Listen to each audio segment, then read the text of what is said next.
ஆவியிலே எளிமை உள்ளவர்கள் பாக்கியவான்கள், பரலோக ராஜ்யம் அவர்களுடைய. யார் பாக்கியவான்கள்? உலகம் எப்பவுமே பணம் படைச்சவனையும் நிறைய சொத்துக்கள் வச்சிருக்கிறவங்களையும் பார்த்துதான், அதிகாரமும் செல்வாக்கும் நிறைந்தவர்களை பார்த்துதான் பாக்கியசாலிங்க அப்படின்னு சொல்லுவாங்க. ஆனா தேவ ராஜ்யத்தில காணப்படுகிற மதிப்பீடு, எதை மதிப்பிடுறாரு ஆண்டவர்னா, அந்த உலகத்தின் செல்வங்களை அல்ல, உலகத்துல வகிக்கிற பதவிகளை அல்ல, உலகத்துல காணப்படுகிற சொத்துக்கள் அல்ல. இதெல்லாம் சொன்னார். நம்ம ஜீவன் இருக்கிற வரைக்கும் தான். ஜீவன் இருந்தாலும் தேவன் அனுபவிக்க அனுகிரகம் தவிரனா ஒன்னே அனுபவிக்க முடிவே முடியாது. அப்ப தேவனுடைய அளவற்ற ஆசீர்வாதத்தை குறித்து நம்ம பார்க்கிறோம். ஆவியிலே எளிமை உள்ளவர்கள் பாக்கியவான்கள் என்று சொல்லித்தர. இன்னைக்கு எளிமை என்ற நிலை இன்னைக்கு ரொம்ப குறைஞ்சி இருக்கு. இதுல பாத்தீங்கன்னா அந்த மத்திய 5வது அதிகாரம் 3வது வருஷம் 12வது வருஷம் வந்து நீங்க குறிப்பீங்க 8 விதமான பாக்கியவான்களை குறித்து பேசுவேன். 8 விதமான பாக்கியவான்களை. அப்போ ஒரு கிறிஸ்தவன் எப்படி இருக்க வேண்டும்? கிறிஸ்தவன் என்ற கிறிஸ்துவின் எதிர்பார்ப்பை தான் இந்த மத பிரசங்கத்துல தேவன் ஜனங்களுக்கு போதிக்கிறார். இந்த 8 குணாதிசயங்களும் ஒரு கிறிஸ்தவன் உடையவன் என்பதல்ல, ஒவ்வொருவரும் மீண்டும் இந்த குணாதிசயங்கள் காணப்பட வேண்டும் என்று சொல்லி தேவன் விரும்புகிறார். ஏதோ ஒண்ணு நின்று நம்ம கிட்ட இருக்கலாம். எத்தனையோ இல்லாம நிலையில நம்ம வாழணும். இருக்கிறதற்காக தேவனுக்கு நன்றி சொல்லுவோம், இல்லாதவைகளுக்காக பிரயாசப்படுவோம். கர்த்தர் நம்மை ஆசீர்வதிப்பாராக. கிறிஸ்துவ வாழ்க்கை என்பது ஈஸியான வாழ்க்கை கிடையாது. கிறிஸ்துவ வாழ்க்கை என்பது ஒரு மலை உச்சிக்கு பிரயாணம் பண்ணுகிற ஒரு பிரயாணத்திற்கு அடையாளமா இருக்கு. அந்த மேலான நிலைக்கு நீங்க போகிறதற்கு ஒரு கீழான அஸ்திபாரம் தான் இந்த ஆவிக்குரிய எளிமை. இன்னைக்கு எளிமையை விட பெருமை தான் அதிகமா இருக்கு ஜனங்களிடத்துல. என்ன இருக்கு? பாருங்க, இன்னைக்கு அத்திவாரம் இந்த எளிமை இல்லாம மேலான நிலைகளுக்கு நம்ம போகவே முடியாது. உலகத்தினுடைய பார்வையில பார்க்கிற காரியங்கள் வேற, தேவன் நமக்கு வைத்திருக்கிற காரியங்கள் வேற. ஒரு மனுஷன் தன்னை குறித்து தன்னுடைய உள்ளான மனதில் என்ன நினைக்கிறான் என்பதை பொறுத்து அவனுடைய ஆவிக்குரிய வளர்ச்சி அமைந்திருக்கும் என்பதை நம்ம கண்டிப்பாக தெரியும். எப்படிப்பட்ட வரங்கள் இருந்தாலும், அவனுக்குள் தாளந்துகள் பெருகி இருந்தாலும், கிருபையில தன்னிடத்துல உள்ளவனாக இருந்தாலும், தான் ஒன்றும் இல்லை, தன்னிடத்தில் ஒன்றும் இல்லை, தன்னால் எதுவும் செய்ய முடியாது என்பதை உணர்ந்திருந்தார். அதுதான் ஆவிக்குரிய எளியவனாக காணப்படுவதற்கு முதல் படி. வரங்கள் தேவனாலதான் கிரியை செய்ய முடியும். நீங்க பார்க்கலாம், வரங்கள் இருந்தாலும் கூட எல்லாருக்கும் கிரியை செய்யறது. சில பேர் சுகமாகறாங்க, சில பேர் சுகமாகாம போறாங்க. அப்போ தேவன் எதை தீர்மானிக்கிறாரோ, எதை செய்ய நினைக்கிறாரோ அதை வரங்கள் மூலமாக செயல்படுத்துறாரு. அந்த வரங்கள் எல்லாருக்குமே கிரியை செய்யல. அப்போ இந்த வரங்கள் கிரியை செய்கிறதுக்கு நான் வரம் பெற்றவன் பேர் போட்டு மட்டும் போற, அந்த வரங்கள் கிரியை செய்யணும். அந்த கிரியை செய்கிறவர் பரிசுத்த ஆவியானவர் தான். அவருடைய கிரியைகள் இல்லாம எந்த கிரியையும் ஒன்னும் நடக்கிறதுக்கு வாய்ப்பே கிடையாது. எத்தனை தாடுந்துகள் இருந்தாலும் நாம தேவ சமூகத்துல வந்து நிற்கும் போது ஆண்டவரே என்னிடத்துல ஒன்றும் இல்லை என்ற நிலையில தன்னை தாழ்த்துகிறவர்களாக காணப்படணும். தேவ சமூகத்துல நாம் வந்திருக்கிறோம். அந்த நிலையில வந்திருக்கிறோம். தேவன் தேவ சபையில இருக்கிறார் என்று எழுதப்பட்டிருக்கு. ஆலயம் என்பது, சபை என்பது தேவனுடைய வீடு என்று சொல்லப்பட்டிருக்கு. தேவனுடைய வீடாகிய சபையில உங்களை சந்திப்பதற்காக தேவன் இடத்துல இருக்கிறார். தேவன் எல்லாருடைய இருதயத்தையும் ஆராய்ந்து அறிகிறவராக இருக்கிறார். நீங்க இருதயத்தின் நினைவுகளை குறித்து தேவன் அறிந்தவராக இருக்கிறார். ஆனா நம்ம எந்த நிலையில இருக்கிறோம் என்பது ரொம்ப முக்கியம். தன்னுடைய இருதயத்தை தாட்சி இல்லாத ஒரு மனிதன் மேற்கொண்ட ஆவியில என்ன பண்ண முடியாது, வளர முடியாது. ஏனென்றால் ஆண்டவர் சொல்றாரு, ஏசாயா 66:2 நீங்க வாசிச்சீங்க, என்னுடைய கரம் இவைகளை எல்லாம் சிருஷ்டித்ததனால் இவைகள் எல்லாம் உண்டாயின என்று கர்த்தர் சொல்லுகிறார். ஆனாலும் சிறுமைப்பட்டு ஆவியில் வருமுண்டு என் வசனத்துக்கு நடுங்குகிறவனையே பார்க்கிறார். வசனங்களுக்கு எந்த அளவுக்கு நம்ம முக்கியத்துவம் கொடுக்கும், வசனங்களை எந்த அளவுக்கு நம்ம சேகரிக்கும். வசனங்கள் கிடைக்க வேண்டிய ஒரு காலம் இருக்கு, பஞ்ச காலம் வரப்போகுது. ஆனா தேவ வசனங்கள் கிடைக்கக்கூடிய காலகட்டத்துல யோசிப்பை போல நீ சேகரிக்கக்கூடிய ஆளா இருப்பாயானால் பஞ்ச காலத்துல ஜீவ ரட்சணை செய்வதற்கு ஒரு ரட்சகனாக தேவன் உன்னை எடுத்து பயன்படுத்த வல்லவராக இருக்கிறார். இன்னைக்கு சில காலங்கள் இருக்கு, எல்லாவற்றுக்கும் ஒரு காலம் இருக்கு, எல்லாவற்றுக்கும் ஒரு காரியங்கள் இருக்கு. கர்த்தர் எல்லாவற்றையும் அறிந்தவராக இருக்கிறார், செய்கிறார். ஆனா நாம என்ன பண்ணணும், இந்த வசனத்துக்கு எந்த அளவு நடந்துகிறோம். நீ சங்கீத தியானத்துல கேட்டோம், நீ ஜனங்களின் சத்தத்துக்கு செவி கொடுக்கவில்லை சொல்றாரு. அப்போ தேவனுடைய வசனம் எல்லாருக்கும் தான் பேசுறாங்க, எல்லாருக்கும் வருது. எத்தனை பேர் இந்த வசனத்தை உங்களுக்குரியது என்று சொல்லி நீ ஏற்றுக்கொண்ட அந்த வசனத்திற்கு கீழ்ப்படுகிறீர்களோ அந்த காரியம் உள்ள ஜனங்களை கர்த்தர் நோக்கி பார்ப்பேன் என்று சொல்லுகிறார். இன்னைக்கு நிறைய பிரச்சனைகள் இருக்கு, நெருக்கங்கள் இருக்கு, போராட்டங்கள் இருக்கு, பல தடைகள் இருக்கு, பற்பல விதமான இக்கட்டான சூழ்நிலைகள் இருக்கு. சில தேவைகள் வரும்போது நாம ஜெபிக்கிறோம், சில நேரங்களில் சபைக்கு வருகிறோம். ஆனா தேவன் ஒரு நிபந்தனை வைக்கிறார், என் சத்தத்திற்கு உண்மையாய் செவி கொடுக்கக்கூடிய ஜனமாய் இருப்பாயானால் உன்னை நான் நிச்சயமாகவே ஆசீர்வதிப்பேன் என்று சொல்கிறார். அப்ப இன்னைக்கு சபைக்கு வந்த பிறகு நம்முடைய கவனங்கள் திசை திருப்பப்படக்கூடாது. சில பிள்ளைகளை வச்சிருக்கிறீங்க, யாரு ஏதாவது சொன்ன உடனே உங்களுக்கு கஷ்டமா இருக்கும். பிள்ளைகளை என்ன பண்ணணும், நீங்க தேவ சமூகத்துக்கு நேராக இருக்கணும். பிள்ளைகளுக்கு நீங்க தான் போதிக்கணும், சொல்லணும். கர்த்தருடைய சமூகம் உன்னை பார்க்கிறாரு ஆண்டவரு, நீ ஜெபிக்கும் போது உனக்கு சந்தோஷப்படுறாரு, நீ பாடும் போது ஆண்டவர் உன்னை அப்ரிஷ் பண்றாரு சொல்லணும். பிள்ளைகளை நம்ம என்கரேஜ் பண்ணி தேவனுக்கு பக்கம் திருப்ப வேண்டிய வேலை யாருன்னா பெற்றோர்களுடைய வேலை தான். ஏன்னா அந்த பிள்ளைகள் 5 வயதுக்குள்ளாக வளைக்கப்பட வேண்டும். ஆண்டவருடைய வசனத்திற்கு அந்த பிள்ளைகள் நல்ல நிலையில இருக்க வேண்டும். ஏனென்றால் அந்த பிள்ளைகள் கனித்தரக்கூடிய மரங்களாக மாறி அநேகருக்கு ஆசீர்வாதமாக மாறுவார்கள். என் வசனத்துக்கு நடுங்குகிறவனையே நான் நோக்கி பார்ப்பேன். அப்ப எவ்வளவு ஜனங்கள் வராங்க, எத்தனையோ ஜனங்கள் வராங்க, சொல்றாங்க காணிக்க கொடுக்கிறேன், தசம கொடுக்கிறேன், எவ்வளவு நன்மைகளை நான் செய்யறேன். ஆனா தேவன் அதை சொல்லலைங்க. விதைக்கிறதுக்கு ஏற்ற பலன் உனக்கு அது கிடைச்சிடும்.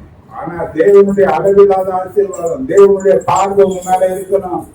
வருஷத்தின் முதல் தொடங்கி முடிவு வரையிலும் தேவனுடைய பார்வை மேல இருக்க வேண்டுமானால் தேவன் நீ எங்கு செல்கிற காரியத்தின் கர்த்தருடைய பார்வை உங்க மேல இருக்கணும்னு சொன்ன ஆண்டவர் சொன்ன ஒரு நிபந்தனை, நீ வசனத்துக்கு நெருங்குகிறவனாக, வசனத்துக்கு பயப்படுகிறவனாக, வசனத்தை சேகரிக்கிறவனாக, வசனத்திற்கு கீழ்ப்படுகிறவனாக நீ காணப்படுவாயானால் கர்த்தர் உன்னை எல்லா நிலையிலும் பாதுகாத்து ஆசீர்வதிக்கிறதுக்கு வல்லமை உள்ளவராக இருப்பார். 57:15 நீங்க பாத்தீங்கன்னா, நித்தியவாசியும் பரிசுத்தர் என்ற நாமம் உள்ளவரும் மகத்துவமும் உன்னதமானவர் சொல்லுகிறார். உன்னதத்திலும் பரிசுத்த தலத்திலும் வாசம் பண்ணுகிறேன்னா படிந்தவர்களுடைய ஆவியை உயிர்ப்பிக்கிறதற்கும் நொறுங்கினவர்களின் இருதயத்தை உயிர்ப்பிக்கிறதற்கும் நொறுங்குண்டு படிந்த ஆவி உள்ளவர்களிடத்தில் வசனத்தை கேட்கும் போதே நாம் உடைக்கப்பட வேண்டும். தேவன் நம்ம கூட பேசுறாரு. சாட்சியில் ஒன்று சொன்னாங்க, பாடல் பாடி கொண்டிருக்கும் போதே பரிசுத்த ஆவியானவர் கூட பேசினே இருந்தாரு, என்ன உணர்த்தினே இருந்தாரு. ஒரு அனுபவம் நமக்கு வேணும். வசனத்தை கேட்கும் போது, வசனம் தான் நமக்கு கண்ணாடி. கண்ணாடியில பார்க்கிற ஒரு மனுஷன் தன்னை சரி செய்து கொள்ளாமல் இருக்க முடியாது. அப்போ வசனத்தை உனக்கு தேவன் அனுப்புகின்ற நோக்கம் வெறுமையாக அல்ல, என்ன காரியமாக தேவன் அனுப்புகிறாரோ அதை செய்து முடித்தே அது அவனிடத்தில் வரும் என்று சொல்லி ஏசாயா 55:11 சொல்லப்பட்டு. அல்லேலூயா, அல்லேலூயா. கிறிஸ்து நம்மை நிரப்பும்படியாக நம்மையும் நம்முடைய சுயத்தையும் வெறுமையாக்கக்கூடிய அனுபவம் தான் ஆவியிலே இருக்கிறது. சுயமற்றவர்களாக என்ன பண்ணணும்? காணப்படணும். இன்னைக்கு ஆண்டவருடைய வார்த்தைக்கு செவி கொடுக்காதது காரணம் என்ன தெரியுமா? நமக்கு சுயநலம் தான். சுயநலம் உள்ளவர்களாக இருக்கிறதுனாலதான் மற்றவங்களுடைய பிரச்சனைகளுக்கு நாம் என்ன பண்ணல, ஒருத்தர் பாகத்தை ஒருத்தர் தாங்கக்கூடியவர்களாக நம்ம காணப்படல. ஆனா வசனம் சொல்றது சரீரத்தின் ஒவ்வொரு அவயமாக இருக்கிறோம். அவயங்கள் எல்லாம் இணைக்கப்பட்டு இருக்கிறது. இணைக்கப்பட்டிருக்கிற அவயங்கள், ஒரு அவயம் பாதிக்கப்பட்டால் அத்தனைக்குரிய அவயங்களும் அதற்குரிய பாதிப்பை கட்டாயம் பெறும். ஆனா ஆண்டவருக்கு சொல்லப்பட ஒரு காரியங்கள், நாம் எளிமை உள்ளவர்களாக காணப்படணும். அந்த சுயநலம் இல்லாதவர்களாக முதல்ல நம்ம இருக்கணும். இரண்டாவது, ஒரு பாத்திரம் நிரப்பப்பட வேண்டுமானால் அது காலியாக்கப்பட வேண்டியது அவசியமாக இருக்கு. கிறிஸ்துவை பற்றிக்கொள்ள ஒரு மனிதன் முதலாவது தன்னுடைய தகுதி இன்மையை அறிந்து கொள்ள வேண்டும். நான் பலமுறை கேட்டிருக்கிறேன், நீ கிறிஸ்தவனாகிறதுக்கு உனக்கு என்ன தகுதி?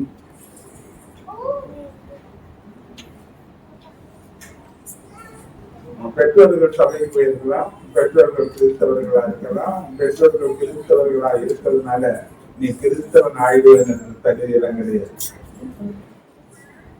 என்ன தகுதி? கர்த்தர் மகா பரிசுத்தர், வானாதி வானங்கள் கொள்ளாதவர், சகல ஐஸ்வர்யம் உள்ளவர், மகா ஞானவர், வல்லமை உள்ளவர், சகலத்தையும் அறிந்தவர். அந்த தேவனுக்கு ஒரு பிழையாக மாறுகிறதற்கு உனக்கு என்ன தகுதி? கொஞ்சம் யோசனை பண்ணிப்பார். நம்மளால சொல்லவே முடியாது. தகுதி இல்லாத ஒரு மனிதன் மேல காண்பித்த தயவு தான் கிருபை. அந்த கிருபையினாலதான் நம்ம என்ன பண்ணி இருக்கிறோம்? அவருடைய பிள்ளையாக மாறி இருக்கிறோம். அல்லேலூயா, அல்லேலூயா, அல்லேலூயா. பாருங்க, ஆவியில எளிமையா இருக்கிறவங்கதான் தன்னுடைய தகுதியை உணர்ந்து தகுதியற்ற நிலைகளில தேவனுடைய நன்மைகளை பெற்றுக் கொள்வதற்கு வெறுமையாக்கப்பட்டவர்கள் தான் பரிசுத்த ஆவியானவரால் நிரப்பப்பட முடியும். எனக்கு எல்லாம் தெரியும், தேவனாளர்கள் நிரப்ப மாட்டார்.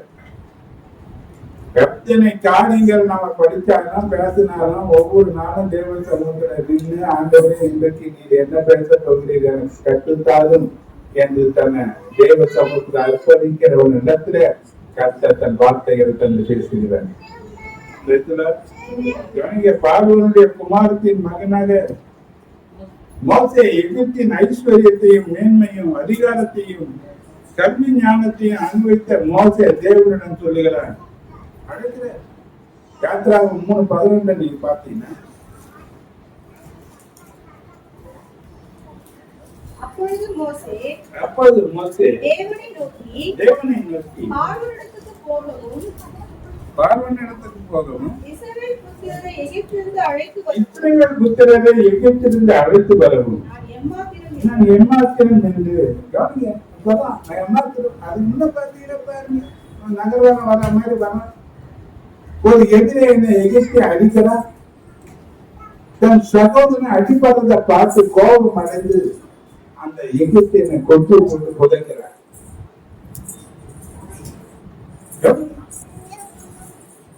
அப்போஸ்தலர்கள் சொல்லப்பட்டிருக்கு, சகல சாஸ்திரங்களிலும் அவன் தேறினவனாக இருந்தான். பார்வோனுடைய குமாரத்தின் மகனாக வளர்க்கப்பட்டதனால ஒரு ராஜரீகத்துக்குரிய அத்தனை தகுதிகளும் உடையவனாக அவனுக்கு கல்வி, அறிவு, ஞானம் சகலத்திலே அவன் கற்று தேர்ந்தவனாக இருந்தான்.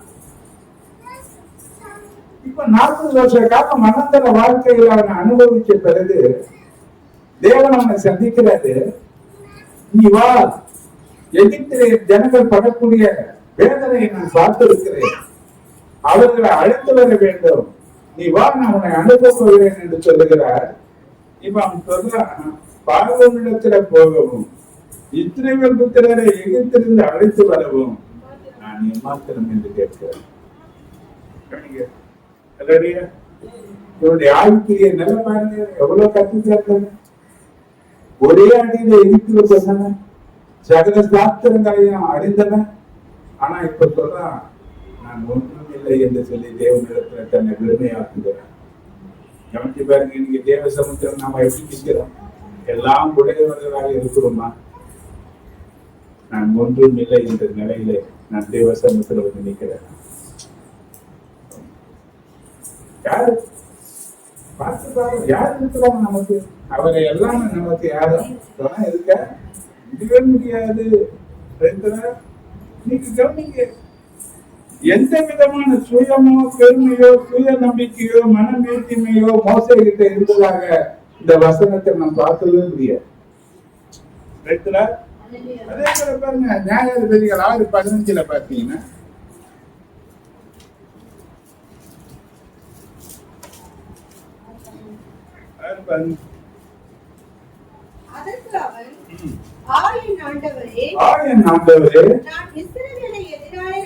நான் இஸ்ரவேலை எதனாலே ரட்சிப்பேன்?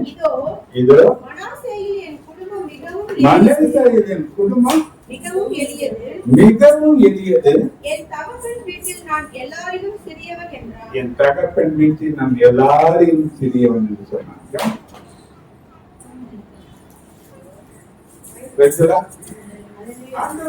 பராக்கிரமசாலியை கர்த்தர் உணர்வு இருக்கிறார். நீதியானியர்கள் கடத்துற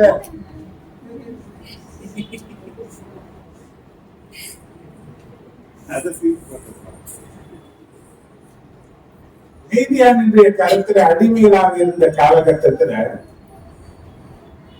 இஸ்ரவேலுடைய எல்லா ஆசீர்வாதங்களையும் அவங்க பறித்துக் கொண்டு போகக்கூடிய அந்த காலகட்டங்கள். நீதியானிற்கு பயந்து இவன் ஆலைக்கு பின்புறத்துல போரடித்துக் கொண்டிருக்கிறான். தேவ தூதனானவர் இவருக்கு தரிசனமாகிறார், பேசுகிறார். பராக்கிரமசாலியை கர்த்தர் உணர்வோடு இருக்கிறார் என்று சொல்கிறார். இந்த வாழ்க்கைகள் அவன் வாழ்க்கையில கேட்டாலும் அவனுக்கு ஒரு பலம் இருக்கு. இது பிதாக்கள் சொன்னாங்க தேவனை குறித்து, அந்த அற்புதம் எல்லாம் இப்ப எங்கே? தேவ சத்தம் அவனுக்கு வருது, நீ போ, மீதியானியரை ஒரே மனுஷனை முறியடிக்கிறது போல நீ முறியடிச்சிருன்னு சொல்லும் போது, இந்த சம்பவம் கொஞ்சம் நீங்க நினைச்சு பாருங்க. நம்ம ஆண்டவர் இப்படி கூப்பிட்டாருன்னா நமக்கு எவ்வளவு ஒரு பெருமையா இருக்கும், எவ்வளவு ஒரு கௌரவமா இருக்கும், எத்தனை எதிர்ப்பு வரத்துக்கு காரணமா இருக்கும். கவனிச்சு பாருங்க, இஸ்ரவேல் ஜனங்களை மீதியானியருடைய கையிலிருந்து விடுதலை ஆக்குகிறதற்கு நான் உன்னதான் தெரிந்து கொண்டேன் என்று சொல்லி கிதியோன் பேசும்போது கிதியோன் சொல்றானா, நான் ஏமாத்துறேன், என் குடும்பம் எல்லாரையும் விட சின்ன குடும்பம் இல்லையா என்று சொல்லி அவன் தேவனுக்கு முன்பாக தன்னை தடுத்துக்கிறான். எந்த ஒரு மனுஷன் தேவனுக்கு முன்பாக தடுத்துகிறானோ, எந்த ஒரு மனுஷன் ஆகிலே தேவனுக்கு முன்பாக எளிமையாக இருக்கிறானோ, அந்த மனுஷனை கர்த்தர் எடுத்து ஆசீர்வாதமாக பயன்படுத்துகிறார். சங்கீத புத்தகத்தை நீங்க வாசித்தீங்கன்னா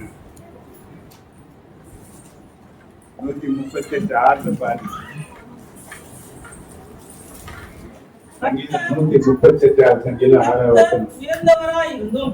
கர்த்தர் உயர்ந்தவராயிருந்தும் தாழ்மை உள்ளவனை நோக்கி பார்க்கிறார், மேன்மையானவனையோ தூரத்திலிருந்து அறிகிறார். அதாவது பக்கத்துல வரக்கூட அவர் விரும்புவதில்லை, மேன்மை உள்ளவர்களை தேவன் எதிர்த்து நிற்கிறார். இதை நம்ம இன்னும் பார்க்கலாம். யாக்கோபு 4:6 நம்ம பார்க்கலாம். அவர் அதிகமான கிருபையை அளிக்கிறாரே, அதனால் தேவன் பெருமை உள்ளவர்களுக்கு எதிர்த்து நிற்கிறார், தாழ்மை உள்ளவர்களுக்கோ கிருபை அளிக்கிறார் என்று இருக்கு. மாத்திரமல்ல லூக்கா 18:14 நீங்க பாத்தீங்கன்னா,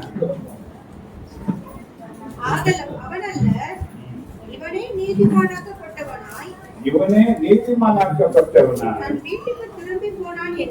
தன் வீட்டுக்கு திரும்பி போனான் என்று சொல்லுகிறேன். தன்னை உயர்த்துகிறவன் எவனும் தாழ்த்தப்படுவான், தன்னை தாழ்த்துகிறவன் உயர்த்தப்படுவான் என்று சொன்னார். 18வது அதிகாரம் 13வது வசனத்தை நம்ம பார்க்கலாம்.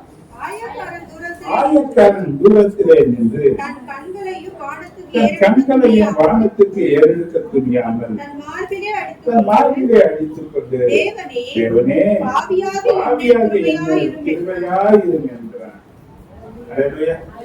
ஒருத்தன் பார்த்தீங்கன்னா தன்னுடைய பெருமைகளை எல்லாம் பறைசாற்றி கொண்டிருக்கிறான். ஞானியாயும் செய்யல, யாரிடத்துல படிக்கிற, வாக்குறது உபவாசிக்கிறேன், என் தசமவாக எல்லாம் தவறாம நான் செலுத்துகிறேன், இந்த ஆயக்காரனை போல நான் கிடையாது என்றெல்லாம் சொல்றான். அவனுடைய மேன்மையான காரியங்களை எல்லாம் அவன் பல நல்ல கிரியைகளை செய்ததை அவன் சொல்றான். ஆனா அவனுக்குள்ள ஒரு மகிழ்ச்சி இருந்தது. இந்த ஆயக்காரனை போல இல்லை. வேதம் சொல்லுகிறது, எந்த மனுஷனையும் அற்பமாய் நீங்கள் எண்ணாதீர்கள் என்று சொல்லப்பட்டு, இந்த சிறிய ஒருவரை என்ன பண்ணாதீங்க அற்பமா, ஏன்னா அவர்களுக்குரிய தேவ தூதர்களும் தேவ சமூகத்தை தரிசிக்கிறார்கள் என்று சொல்லப்பட்டிருக்கிறது. எந்த மனுஷனையும் அற்பமா நினைப்பதற்கு நமக்கு அனுமதி கொடுக்கப்படவில்லை. உன்னை உயர்த்தின ஆண்டவர் என்னையும் உயர்த்த வல்லவராக இருக்கிறார் என்ற சத்தியம் தான் நமக்கு போதிக்கப்படுது. பல நற்கிரிகளை செய்து அதன் நிமித்த மனமேற்றுமையோடு ஆலயத்துக்கு வந்த இந்த பரிசையை தேவனால புறக்கணிக்கப்படுகிற காரியத்தை நம்ம அறிந்தவர்களாக இருக்கிறோம். 6:20 பாருங்க.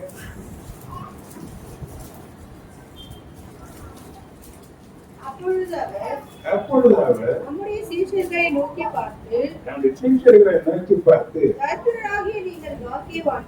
தரித்திரராகிய நீங்கள் பாக்கியவான்கள், தேவனுடைய ராஜ்யம் உங்களுடையது. அப்ப தரித்திர என்று சொன்னதுனால பணம் இல்லாம கடன்கள் மற்றும் பொருளாதார சிக்கல்களை தவித்துக் கொண்டிருப்பவர்களை பாக்கியவான்கள் என்று சொல்லலாம்.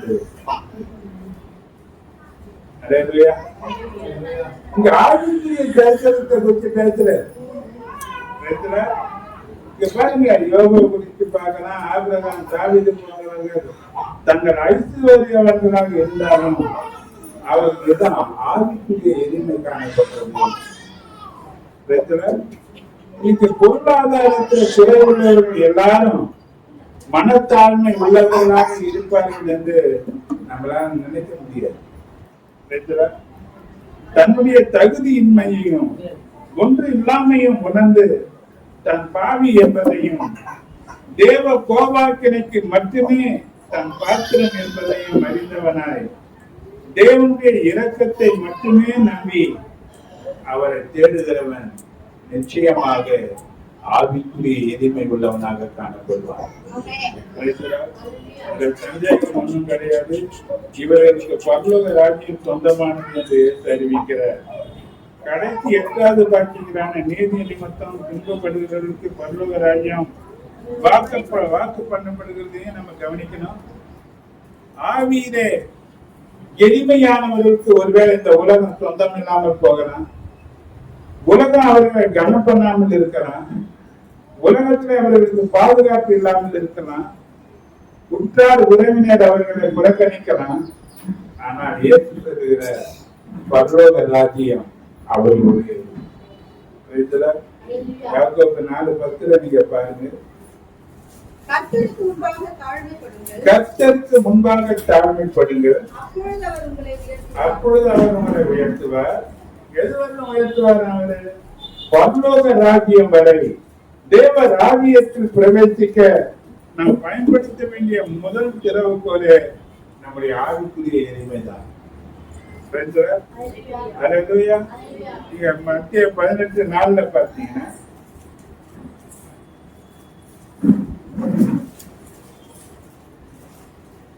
ஆகையால் இந்த பிள்ளையை போல தன்னை தாழ்த்துகிறவன் எவனோ அவனே பரலோக ராஜ்யத்தில் பெரியவனாய் இருப்பான் என்று சொன்னார். அப்போ கிறிஸ்துவின் வாழ்க்கையில் அவருடைய ஆவிக்குரிய எளிமையை நாம பரிபூரணமாக பார்க்கலாம். நீங்க பிலிப்பியர் 2வது அதிகாரம் 6-8 வசனங்களை பார்த்தீங்கன்னா,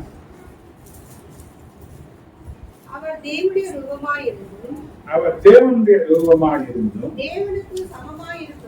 தேவனுக்கு சமமாய் இருப்பதை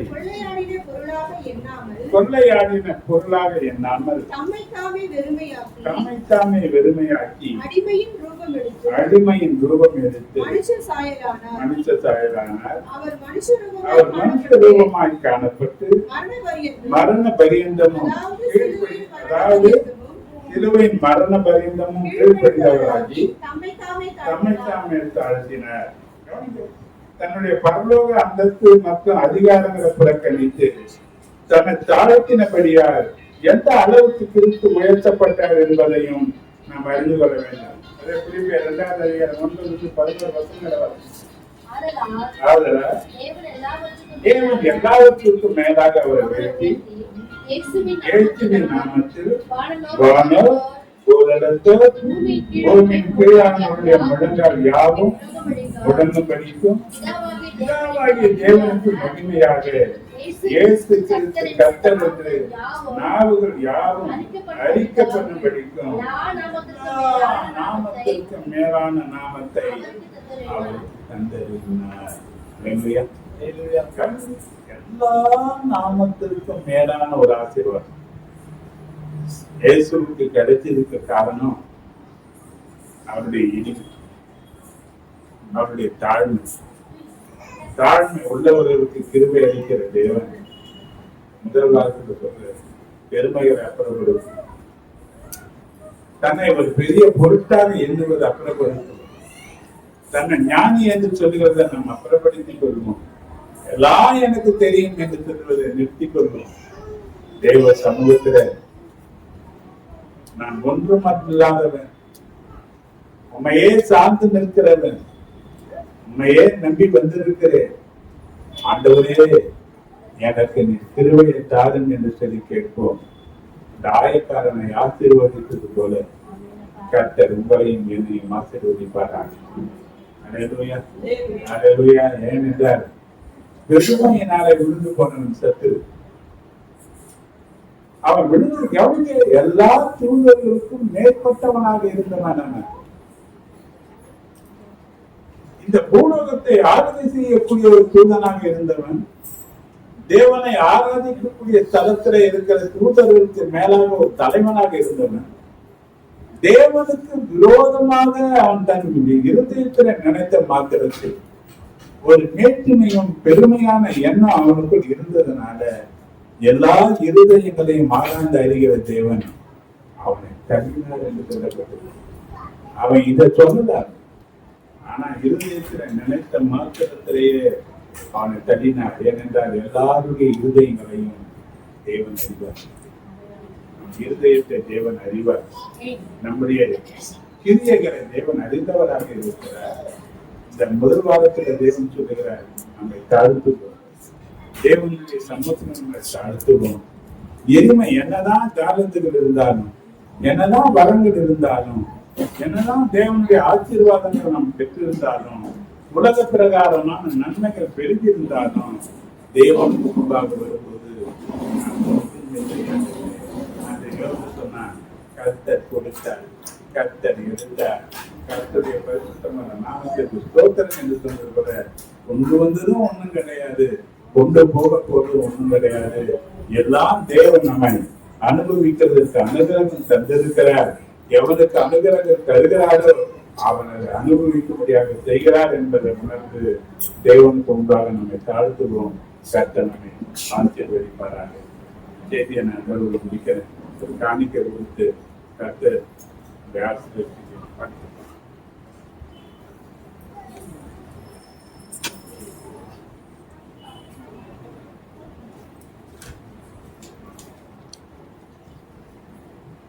ஒரு குறைவில்லாமல் காத்து வந்தீரே, கோடி ஸ்தோத்திரமே. என்னை அதிசயமாக நடத்தி வந்தீரே, 1000 ஸ்தோத்திரமே, 10,000 ஸ்தோத்திரமே. ஒரு குறைவில்லாமல் காத்து வந்தீரே, கோடி ஸ்தோத்திரமே. என்னை அதிசயமாக நடத்தி வந்தீரே, 1000 ஸ்தோத்திரமே, 10,000 ஸ்தோத்திரமே. ஆருயிரே ஆருதரே ஆயுரெல்லாம் காப்பவரே, ஆருயிரே ஆருதரே ஆயுரெல்லாம் காப்பவரே.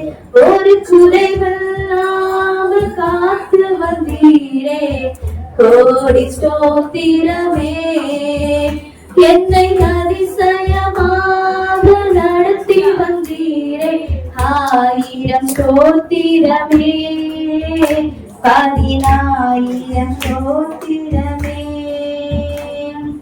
கலிஷ்டத்தை நன்மையினார் முடி சூட்டி மகிழ்ந்தீரே, கலிஷ்டத்தை நன்மையினார் முடி சூட்டி மகிழ்ந்தீரே.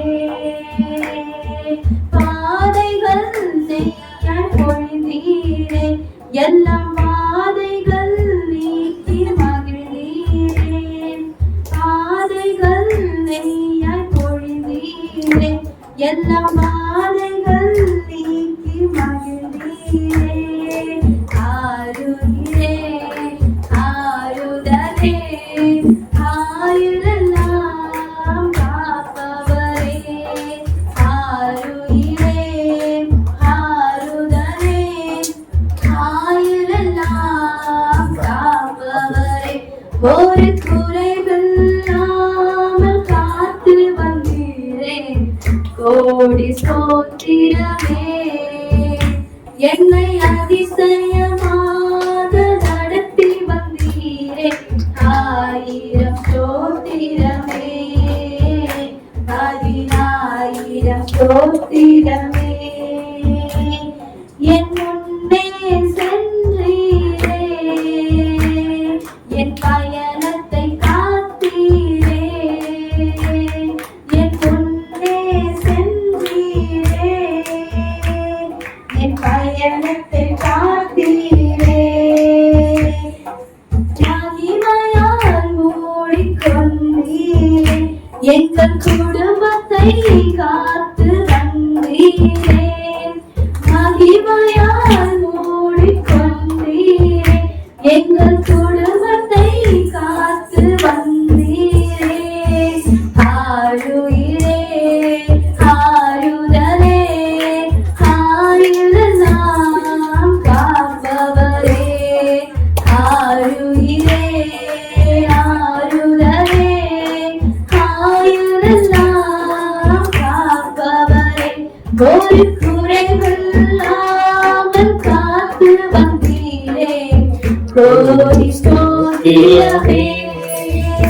என்னை அதிசயமாக நடத்தி வந்தீரே. ஆயிரம் ஸ்தோத்திரமே, 10,000 ஸ்தோத்திரமே.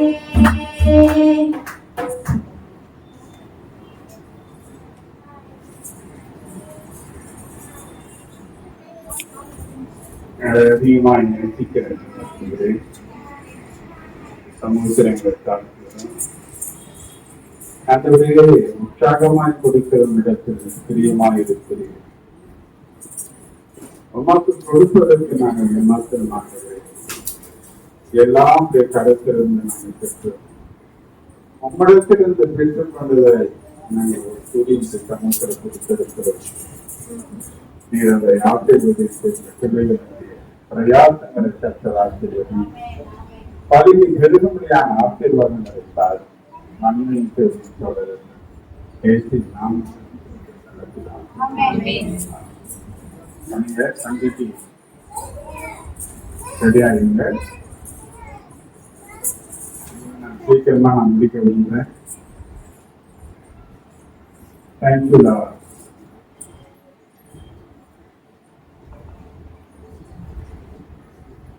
காட்சி கொடுக்கப்பட்ட அந்த ராத்திரியிலே அப்பத்தை எடுத்து அதை பித்து நீங்கள் வாங்கி புசியும்போது இது பொருட்டாக பிச்சப்படுகிற என்னுடைய சரீரமாக இருக்கிறது என்று சொன்னார்.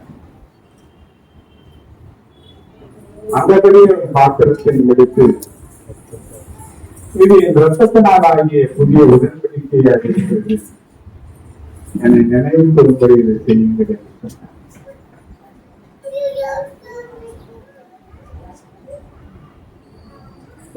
அவர் சொன்ன வார்த்தைக்கு கீழ்ப்படிந்து இந்த பண்டிகை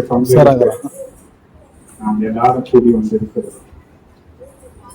தேவ சமூகத்தில் நம்முடைய தாழ்த்துவோம். கொஞ்ச நேரம் தன்னைத்தானே சோதித்து அறிகிற எந்த மனுஷனும் நியாயம் தீர்க்கப்படணும் என்று எழுதப்பட்டது. அடுத்தவர்கள் நம்ம நியாயம் தீர்க்கக்கூடியாக அல்ல, நம்மை நாமே நிதானித்து பார்ப்போம். குறைகள் நம்மிடத்தில் இருக்குமானார், மீறுதல் இருக்குமானார், மனசான போக்கிலே நாம் போனது உண்மையான தேவ சமூகத்தில் நம்ம அர்ப்பணிப்போம். நம் எல்லாருடைய பாவத்தையும் தேவன் அவர் மேலே சுமத்தினார். அவர் நமக்காக நிறுத்தப்பட்டார், அவர் நமக்காக அடிக்கப்பட்டார், தன் சரீரத்தை பிடிக்க ஒப்பு கொடுத்தார், தன்னுடைய ரத்தம் முழுவதுமாக அவர் ஊற்றி கொடுத்தார். இதை நாம் தியானிப்போம். கொஞ்ச நேரம் கற்றுரை சமூகத்தில் நாம போடுவோம். கொஞ்ச நேரம் ஜெபம் ஆரம்பிப்பார். Thank you God. Thank you Jesus.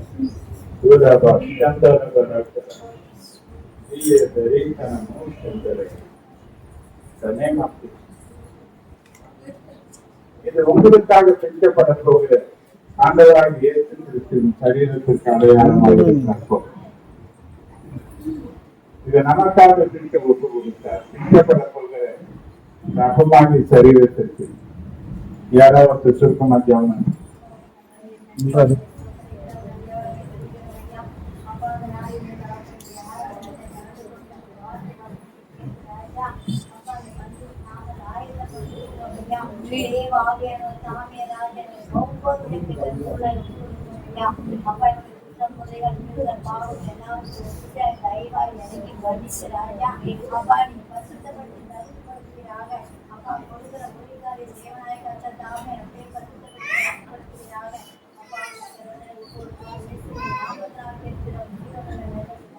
அங்கேயுடன் நாம் ஆண்டவரை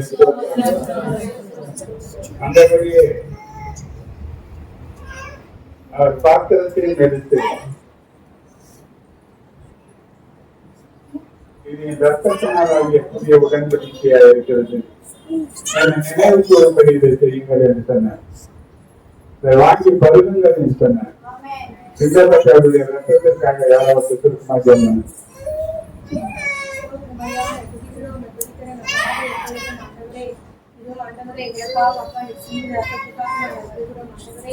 அப்பா அந்த ரத்தத்தை நாங்கள் வாணிபம் பண்டிகைக்கு ஆண்டவரே ஐயா ரத்தம் எங்கள் ரத்தத்தோடு சேர்ப்பதாக ஆண்டவரே அது சுடைகள் குற்றங்கள் விடுதல் ஒரு ருச்சியாய் அந்த ரத்தத்தினால் கழுவறியுமாய் நாங்கள் செபிக்கிறேன் கொடுக்கிற ஊழியக்காரரே அவர்களை தகுதிப்படுத்தி அந்த ஆசீர்வாதமாய் நாங்கள் செபிக்கிறேன் அப்பா இந்த முக்கிய அளவை ரட்சிக்க வல்லுவராய் இருக்கிறேன் ஆண்டவரே அதற்காக உங்களுக்கு நன்றி செலுத்துகிறோம் ரத்தத்துக்காக நாங்கள் நன்றி செலுத்துகிறோம் இயேசுவின் மூலம் செபிக்கிறோம் எங்கள் சிறிய நல்ல பிதாவே.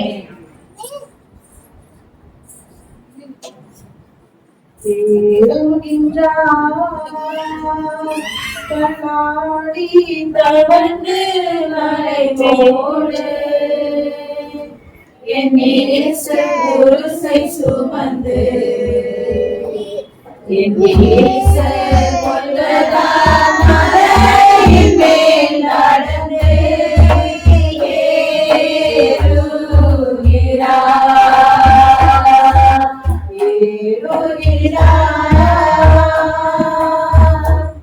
கல்லாடி தவழ்ந்து கலை போடு குருசை சுமந்து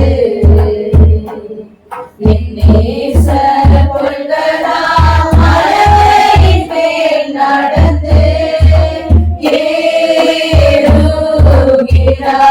ஏறுகிறார் கண்ணத்தினவர் ஓங்கி அறைய சின்ன பிள்ளை போல் ஏங்கி நின்றார் கண்ணத்தினவர் ஓங்கி அறைய சின்ன பிள்ளை போல் ஏங்கி நின்றார் அந்த பிலாத்தோ கையை கழுவி ஆண்டவரை அனுப்புகிறார் அந்த பிலாத்தோ கையை கழுவி ஆண்டவரை அனுப்புகிறார் ஏறுகிறார் கல்லாடி கவர்ந்து கலை போடு என் நேசர் குருசை சுமந்து என் நேசர் கொல்கதா மலையின் மேல் நடந்து ஏறுகிறார் சேவல் கூவிடும் மூன்று வேளையும் சொந்த குருவை மறுதலித்தார் சேவல் கூவிடும் மூன்று வேளையும் சொந்த குருவை மறுதலித்தார் கொடி ஒளியும் பேருகையும் தேடியன்பாய் நோக்குகிறார் கொடி ஒளியும் பேருகையும் தேடியன்பாய் நோக்குகிறார்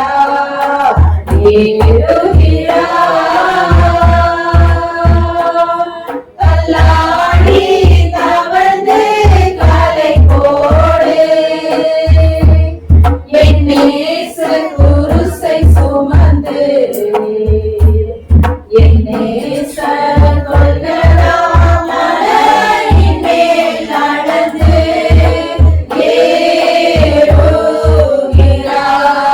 ஏறுகிறார் இந்த பாடுகள் என்ன வாழ்வுக்காய் சொந்தப்படுத்தி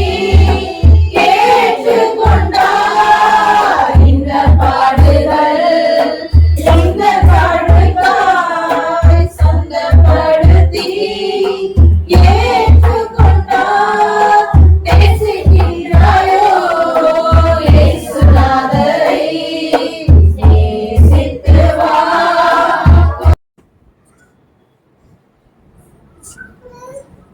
யாருக்கா வந்துருக்க யாருக்கா வர வேண்டியது அப்பமா ரத்தம் யாருக்கா வர வேண்டியது எல்லாரும் ஸ்தோத்திரம் பண்ணி புசிங்க ஸ்தோத்திரத்தோடு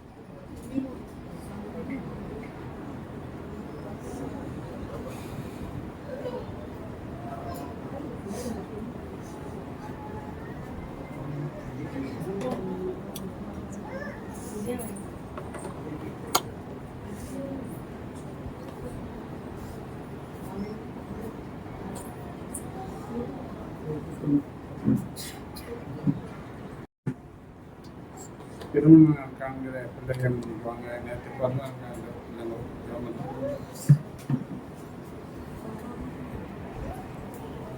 கைகளை நீட்டி இந்த பிள்ளைகளுக்கு நேரம் நீட்டிங்க.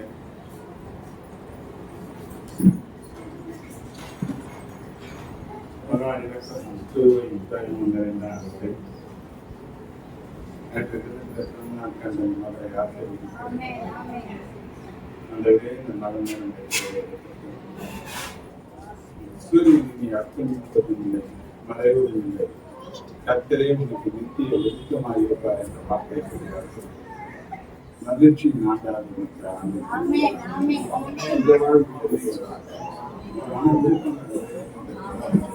சில எல்லா நிலைகளும் சுகமாக இருக்கிறார்கள்.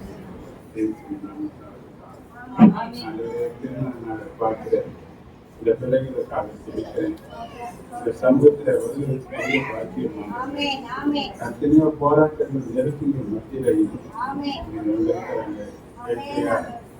தீர்க்க தரிசன எழுதியிருக்கிறபடி மனவாட்டின் மேல மகிழ்ச்சியாக இருப்பது போல உன் தேவன் உங்கள் மேல மகிழ்ச்சியாக இருப்பார் ஆசீர்வதிக்க மகிழ்ச்சி நாட்டாக இருக்கிறது.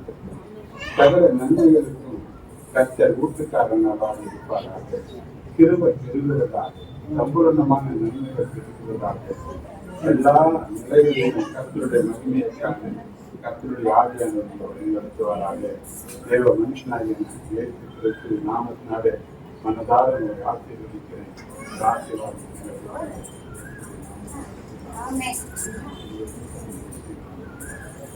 என் ஆத்மாவை சாட்சியின் நேரம். சாட்சி இருக்கிறவங்க துரிதமா ஆண்டவரை மகிமைப்படுத்துங்க. சின்ன நேரம்.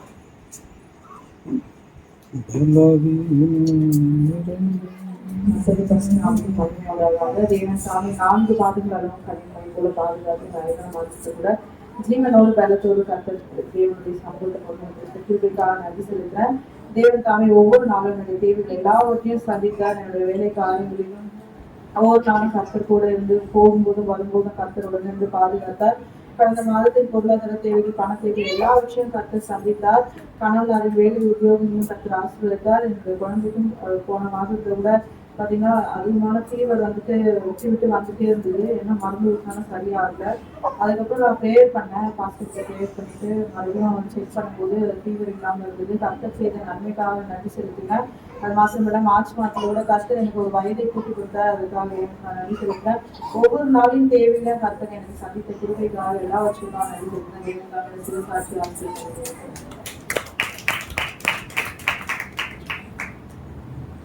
சீக்கிரம் நமக்கு ஸ்தோத்திரம். அந்த 4 மாதமும் நீங்க வழிநடத்தினா 5ஆம் மாதத்துல எங்களை கிருபை செய்தா கர்த்தர் செய்த நண்பர்களுக்காக நன்றி செலுத்துறேன். இன்னைக்கு எங்களோட திருமண நாள் கர்த்தர் எங்களுக்கான ஒரு சமாதானம், ஒரு அன்பு, தேவன் கொடுத்த பிள்ளைகள் இந்த 9 வருடங்கள் தேவன் கிருபை செய்தார். அதுக்காக கர்த்தருக்கு கொடான கொடி ஸ்தோத்திரம். இந்த நிலத்துல எங்களுக்கு ஆபீஸ் போன 8:30 மணிக்கு வீட்டுல இருந்து கிளம்பணும். 8:40க்கு யார்கிட்ட போனோம், இந்த மாதிரி உங்க ஹஸ்பண்ட் அடிப்பட்டு கை பிராக்சர் ஆயிடுச்சுங்க, சீக்கிரமாவாங்க நிலமையில. ஆனா வீட்டுக்கிட்ட இருந்து ஒரு 2-3 மினிட்ஸ் தான் இருக்கும். அங்கேயேதான் வண்டி பிரேக் பிடிக்காம வண்டி இதுவாகி கிட்டாகி கீழே விழுந்துட்டாங்க. அவரால் ஒண்ணுமே பண்ண முடியல. அங்க யாரும் உதவிக்கும் வரல. யாரோ ஒருத்தர் எங்க மடி பக்கத்துல இருந்து வந்தாங்க. அந்த ஒரு பிரதர் மட்டும் தான் இருந்திருக்காங்க. அவருக்கு விழுந்ததுல போன் காவாயில விழுந்திருக்கு. என் போன் நம்பருக்கு நிறைய நம்பர் சொல்லியிருக்காங்க. எனக்கும் ரீச் ஆகல. அப்புறம் அவங்க ஃப்ரெண்டோட நம்பர் பண்ணிதான் அவரு எனக்கு பண்ணிதான் எனக்கு தெரியும். அதுக்கப்புறம் நாங்க வீட்டுல அன்னைக்கு தம்பி அம்மா வேலை கிளம்புறதா இருந்தாங்க. அவங்க கொஞ்சம் போயிட்டு இருந்தாங்க கூட என்ன பண்ணிருக்குதுன்னு தெரிய முடியாது. அந்த செகண்ட்ல அவனும் வீட்டுலதான் இருந்தாங்க. வந்து சொன்னதை கேட்டு நாங்க போயிட்டோம். அவங்க ஆஸ்பத்திரி சென்ட் தாமஸ் கூட்டிட்டு போனாங்க. அங்க கூட்டிட்டு போனா அவங்க சும்மா ஃபர்ஸ்ட் எய்ட் ட்ரீட்மெண்ட் தான் பண்ணாங்க. டாக்டர் இல்ல, 6 மணிக்கு தான் பாக்கணும்னாங்க. எலும்புனா கை ரொம்ப வலி வேற. அதுக்கப்புறம் அங்கிள் வந்தாங்க, ஜோம் பண்ணாங்க, என்ன பண்றது எங்க போறதுன்னு தெரியல.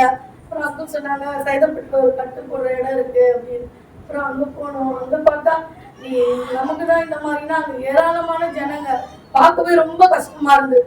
நிறைய பேர் எவ்வளோ இந்த இந்த எலும்பு முறிவை விட நடக்க முடியாம நெஞ்சு ரொம்ப கஷ்டமா இருந்தது. இந்த ஆண்டவரை இந்த அளவுக்குன்னா நம்ம கணவரை பாதுகாத்தாரு, எதுவுமே இல்லாம கையோடமே நின்றுச்சு. அதுக்காக நான் கர்த்தருக்கு நன்றி சொன்னேன். இந்த திருமண நாள்ல தேவன் இன்னைக்கு வர முடியுமா வர முடியாது ஒரு தயக்கமாவே இருந்தது. நைட்டெல்லாம் தூங்க வேலை வலி அதிகமாவே இருந்தது. சரி நம்ம தூங்க முடிச்சுட்டே இருக்கலாம், எந்த நேரம் கூப்பிட்டாலும் முடிச்சுட்டு தான் இருந்தேன். சரி நம்ம எப்படியாச்சும் சட்டப்படுதான் கொஞ்சம் கஷ்டமா இருக்கு, எப்படின்னா நம்ம போயிடலாம் சொல்லிட்டு இன்னைக்கு சாட்சி சொல்ல தேவன் கிருபை செஞ்சா கர்த்தர் கொடாது.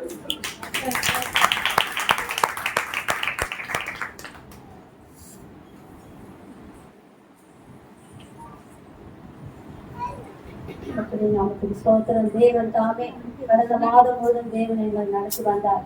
அநேக பலிகள் ஊழியர்களுக்கு அநேக பலிகள், ஒரு வாரம்குள்ள அநேக எடுக்க வேண்டிய ஜோரம் என்ன சொல்ல முடியும், அந்த அளவுக்கு அநேக பலிகள், எல்லா பலிகளையும் இருக்கு போட்டு தேவன் தாமே இந்த புதிய மாதத்தோட சமூகத்துக்கு தேவன் கொண்டு வந்திருக்கிறார். எனக்கு கூட அநேக பலிகள், ஜோரம், இடுப்பு வலி, கால் வலி, இன்னும் அநேக மயக்கம், நடந்தாலே தள்ளி கீழே மாதிரி இருக்கும். எல்லாவற்றையும் தேவன் நீக்கி போட்டு இந்த நாளில் தேவன் கொண்டு வந்திருக்கார். கடந்த புதன்கிழமை கூட 30ஆம் தேதி எனக்கு ஒரு வயதை தேவன் கூட்டி கொடுத்தார். தேவன் செய்த நன்மைகள் ஏறாமல், மனுஷன் மறந்து போனாலும் மறவாத மணிக்கு தேவன் ஒவ்வொரு நாளும் எங்களை நடத்தி வந்தார். ஒரு வாரம் அநேக பலிகள் இருந்தாலும் ஊழியம் தடையிடாதபடிக்கு அந்த பலிகளத்தோட சமூகத்து வாழ்க்கை வரணும். அநேக ஊழியத்திலே கலந்து கொள்ளும் தேவன் பலம் தந்தார். பலமும் அல்ல பிராக்கரும் அல்ல, எல்லாம் உடைய ஆவினாலும் ஆகும் என்ற வார்த்தையின் பிரகாரம் ஒவ்வொரு நாளும் எங்களை நடத்தி வந்தார். தேவன் செய்த நன்மைகளுக்காக நன்றியோடு ஸ்தோத்திரத்தை நாமே.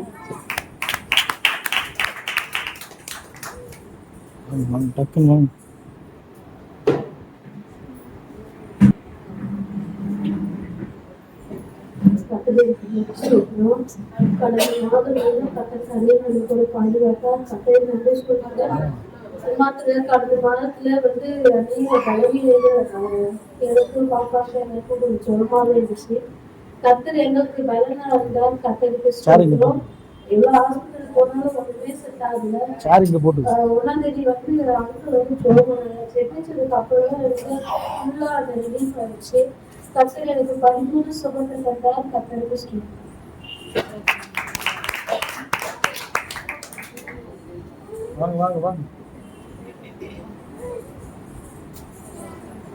கர்த்தருடைய பிரசனத்துக்கு ஸ்தோத்திரம். இன்னைக்கு எங்க திருமண நாள் 2016 மே 20 இதே மாதத்துல வந்து கர்த்தர் எங்களை இணைச்சாரு. 9 வருஷம் இது முடியுது. 9 வருஷம் கர்த்தர் எங்களோடு கூட இருந்து சந்தோஷம் துக்கம் எல்லாவற்றிலும் எங்களோடு கூட இருந்து எல்லா தேவைகளையும் சந்திச்சாரு. ஒரு குறைவின்றி நடத்தினாரு. அதுக்காக கர்த்தருக்கு கொடாடு கூடி ஸ்தோத்திரம். அதே மாதிரி நேற்று வந்து நான் வேலைக்கு கிளம்பிட்டேன். அது என்னாச்சுன்னா அன்னைக்கு நைட்டு எல்லாமே எனக்கு திருமணம் ட்ரெஸ் எல்லாம் எடுத்து கொடுத்துட்டாங்க. சின்ன பிரச்சனை, குழந்தை அடிச்சுட்டாங்க காலையில. அதனால அவன் போச்சுன்னா அவங்ககிட்ட சொல்லாம தான் கிளம்புனேன். போய் ஒரு 3வது நிமிஷத்துல டேர்னிங்க பிரேக் ஆச்சு, ஸ்கிட் ஆயிடுச்சு, கீழே வந்துட்டேன். முட்டி அவங்க வந்து இப்படி விலகிச்சு, கையே இப்படி இதுவாயிடுச்சு. அதுக்கப்புறம் என்ன பண்ண, நானே தான் இழுத்து வச்சேன். எனக்கு அந்த இழுத்து வைக்கிறதுக்கு எப்படிதான் அந்த பலத்தை தேவன் தான் கொடுத்தாரு. அதுக்கப்புறம் ஹாஸ்பிட்டல் போனோம், சொன்னேன் ஃபர்ஸ்ட் எய்டு.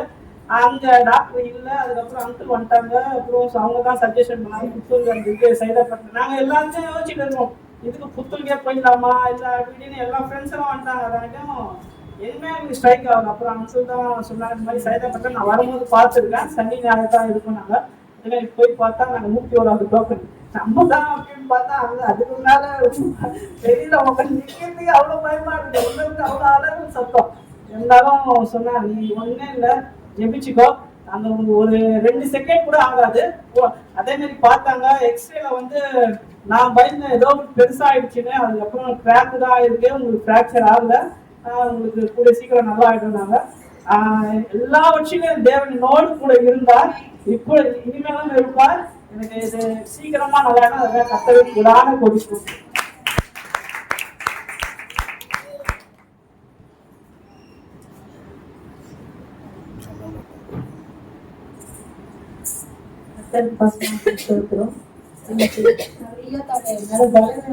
வரணுன்ற ஒரு வாந்தி இருந்தது.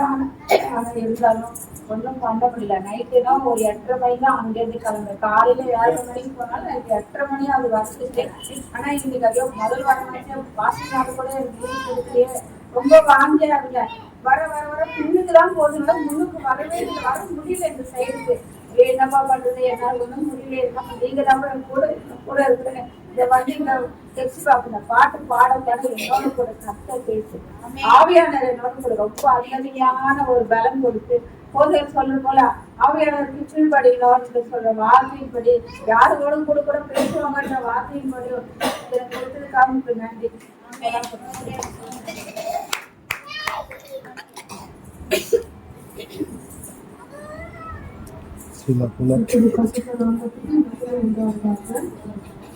தேவன் தாமே கடந்த மாதம் முழுவதும் எங்களை புதிய மாதத்தில் என்னுடைய சமூகத்தில் எங்களை கொண்டு வந்த மகா பெரிய கிருபைக்காக தேவன் பாராட்டின தயவுக்காக அதற்கு கொடான கொடி நன்றி செலுத்துறேன். கடந்த மாதத்துக்கும் இந்த மாதத்துல வேலைக்கு போக உதவி செய்தாரு. ஒரு நாளும் லீவ் எடுக்காதபடிக்கு தேவன் தாமே கிருபையான வழி நடத்தி வந்தாரு. எல்லா என்னுடைய கண்களிலும் ஆண்டவருக்கு தயவு கொடுத்தாரு. வேலை செய்யத்தக்க ஞானத்தை ஆண்டவர் கொடுத்தாரு. ஒரு சமாதானத்தை ஆண்டவர் கொடுத்தாரு. அதுக்காக நான் ஆண்டவருக்கு கொடான கொடி நன்றி செலுத்துறேன். குடும்ப வாழ்க்கையில ஏதோ தேவைகள் மத்தியில் நான் கடந்து போனாலும் ஒவ்வொரு நாளும் நாளுக்குரிய தேவைகளை ஆண்டவர் சந்தித்து வந்தாரு. சமாதானத்தையும் சந்தோஷத்தையும் ஆண்டவர் கொடுத்திருக்கிறாரு. அதுக்காக நான் ஆண்டவருக்கு கொடான கொடி நன்றி செலுத்துறேன். ஒவ்வொரு நாளும் ஆபீஸ்க்கு போயிட்டு வீட்டுக்கு படிக்கட்டு ஏறி மேல வரத்துக்குள்ளே எனக்கு மூச்சு வாங்க ஆரம்பிச்சிடும். ஒவ்வொரு நாளும் அந்த பலவீனத்தோடு தான் நான் நடந்து வருவேன். ஆனாலும் தேவன் எனக்கு பலனா இருந்து மட்டும் எனக்கு பரிபூர்ண சுகத்தை ஆண்டவர் கொடுத்து வேண்டிய சமூகத்துல காலையில கூட எனக்கு அப்படி இருந்தது. ஆனாலும் என்னுடைய திரும்ப மட்டும் வர எந்த ஒரு பலவீனம் என்னை மேற்கொள்ளாதபடிக்கு ஆண்டவர் எனக்கு திருமையாய் பார்த்த தயவுக்காக நன்றி. கடந்த வாரம் ஒரு செவ்வாய்க்கிழமை இருக்கும். ஆபீஸ்க்கு முடிஞ்சு படிக்கட்டு இறங்கி வந்தேன். மேல ஒரு 8 படிக்கட்டுனா கீழே இறங்கி வரதுக்கு ஒரு 15 படிக்கட்டு இருக்கும். படிக்கட்டு இறங்கி வரும்போது கடைசியா ஒரு படிக்கட்டுக்கு முன்னாடி கால் அப்படியே கறந்துட்டு கீழே விழுந்தேன். ஆனா இதுவே மேல் படிக்கட்டுல கறந்துருந்தாலும் அங்கிருந்து விழுந்திருப்பேன். நடுவுல இருந்தாலும் விழுந்திருக்கேன். ஆனாலும் அதை விட அதிகமா தான் இருந்திருக்கும். கீழே ஒரே ஒரு படிக்கட்டு தான். அதுல ஸ்லிப்பாய் கீழே விழுந்திருக்கு. லைட்டா ஒரு சின்ன ஒரு வீக்கம் தான். ஆனாலும் என்னுடைய பாதுகாப்பு என்னோடு கூட இருந்து அந்த தீமையில ஆண்டவர் தாமே எனக்கு நன்மையாய் ஆண்டவர் எனக்கு மாற்றி தந்தார். அதுக்காக நன்றி செலுத்துறேன். ஒவ்வொரு நாளும் வேலைக்கு போக தாமதங்கள் இருந்தாலும் தேவனுடைய பாதுகாப்பு என்னோடு கூட இருந்து எந்த ஒரு தீங்கும் அணுகாத பற்றி என்னோடு கூட என்னை வழிநடத்தி வந்த தயவுக்காக நன்றி செலுத்துறேன். இந்த நாட்களில அவருடைய வார்த்தையை பகிர்ந்து கொள்ள தேவன் எனக்கு கொடுத்த கிருபைக்காக நான் நன்றி செலுத்துகிறேன். சாட்சி தாமே தேவன் ஆசீர்வதித்து அங்கீகரிப்பாராக.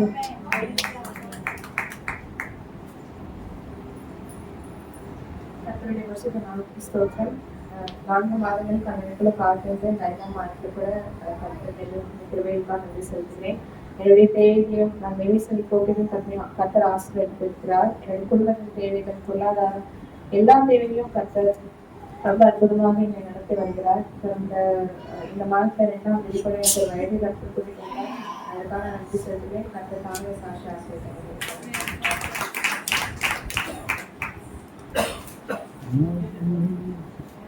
அத்துடைய பரிசுத்த நாமத்துக்கு மட்டும் வந்தாங்க. தேவன் தாமே 4 மாதங்கள் கண் போல பாதுகாத்தார். இந்த 5ஆம் மாதத்தில் ஒரு சமூகத்தில் வரும்படியாக தேவன் கிருபை செய்தார். அதுக்காக நான் கர்த்தரை ஸ்தோத்திரிக்கிறேன். அது மாத்திரமல்ல, நான் எப்போதும் இது மூலமாக ஆரம்பித்தது கர்த்தருடைய கிருபை ஒவ்வொரு நாளும் என்னை பாதுகாத்து வருகிறது. என் கணவனான தேவன் பாதுகாத்தார். என் பிள்ளைகளை பாதுகாத்து வருகிறார். என் கணவனுடைய போக்கையும் வரத்தையும் பாதுகாத்து எந்த ஒரு தீங்கும் நேராக நாசமாக்கும் விபத்துக்கள் நேராக பாதுகாத்து வருகிறார். அது மாத்திரமல்ல, நானும் வேலைக்கு போறேன். தேவன் தாமே என்னையும் பாதுகாத்து வரா. நான் 2 வீலர் போனேன்.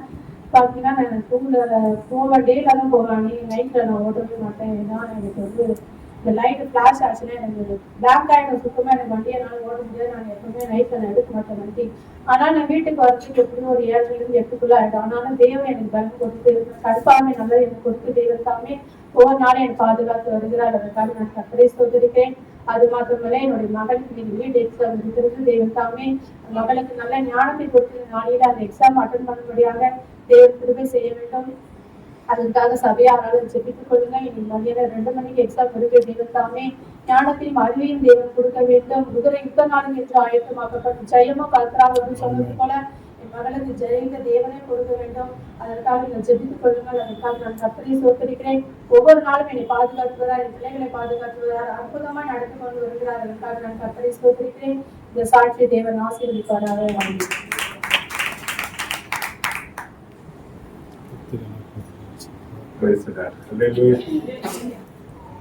என்னையும் கரெக்டாக தான் இருக்கிறாரு. நான் நிற்பதும் நிர்மூலமாகாமல் இருக்கிறதும் கருத்து. போன வாரம் ஊழியங்களை போயிட்டு தான் போனேன். வண்டி பக்கத்தில் இறங்கி ஏற்றி மறுநாள் இடுப்பு இன்னும் வலி இருக்கு.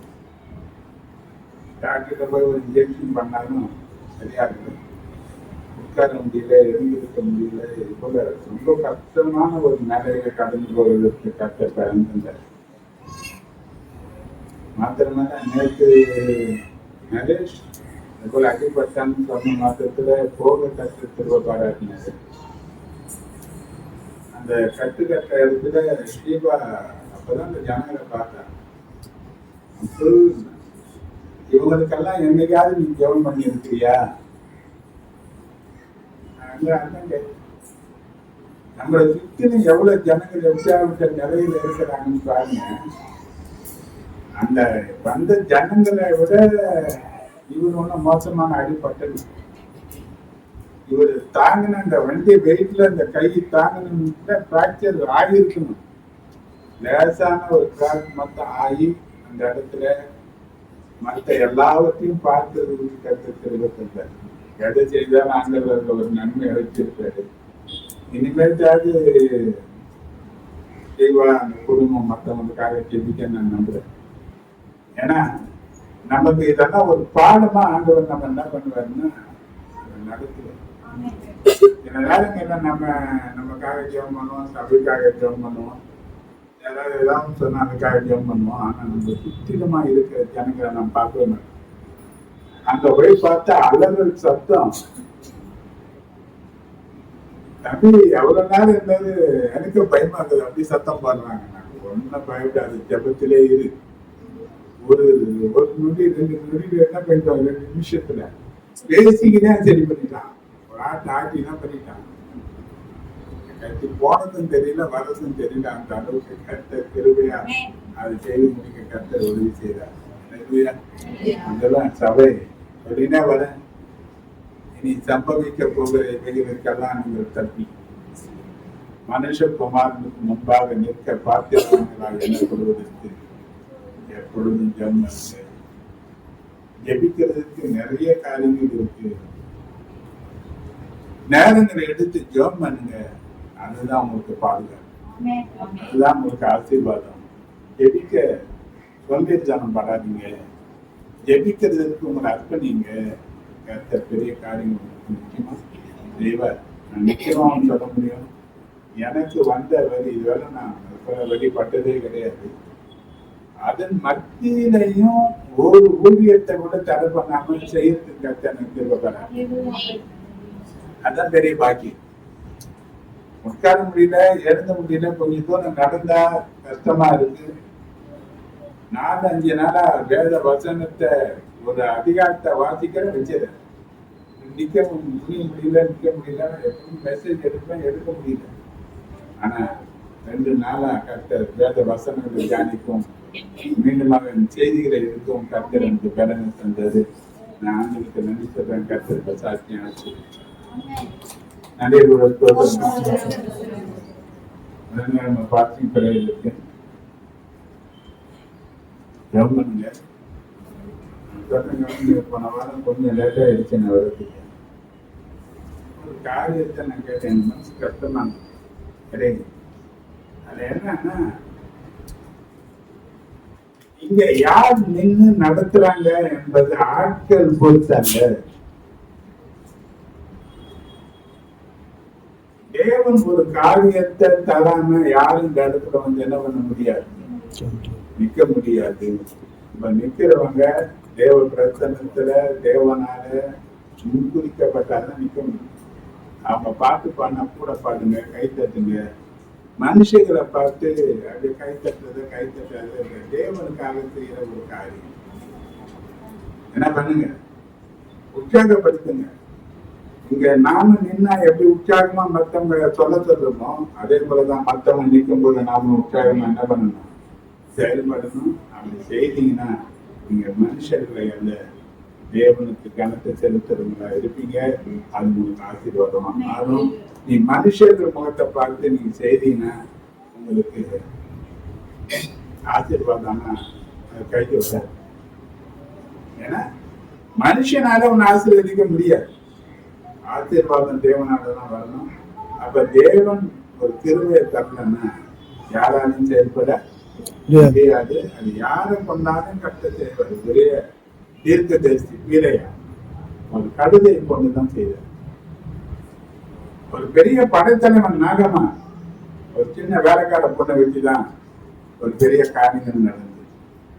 பெரிய அப்போஸ்தலன் பேதுரு ஒரு சேவரை வச்சுதான் மனம் திருப்ப வச்சார். அப்ப யாரையும் பயன்படுத்துவதற்கு தேவன் வல்லமை உள்ளவர் என்பதை முதல்ல நாம் அறியணும். நமக்கு நோக்கம் தேவனை மட்டும் பார்க்க பழகுங்க. கர்த்தர் எல்லாம் ஆசீர்வதிப்பார். நேரங்கள்ல என்னால வர முடியலன்னா நாங்க இதோட ரிப்போர்ட் என்கிட்ட வரக்கூடாது. எல்லாம் சேர்ந்து நீங்க ஆண்டவரை ஆராதிக்கணும். எல்லாம் சேர்ந்து பகிர்ந்து ஜெபங்களை எடுத்துக்கணும். ஒருத்தர் என்ன பண்ணணும், கூடி நடத்தணும். அப்படியாப்பட்ட காரியங்களை செய்யுங்க. கர்த்தர் உங்களை அதிகமாக ஆசீர்வதிப்பார். கர்த்தர் உங்களை நிச்சயமா ஆசீர்வதிப்பார். God bless you. Praise the Lord. Hallelujah.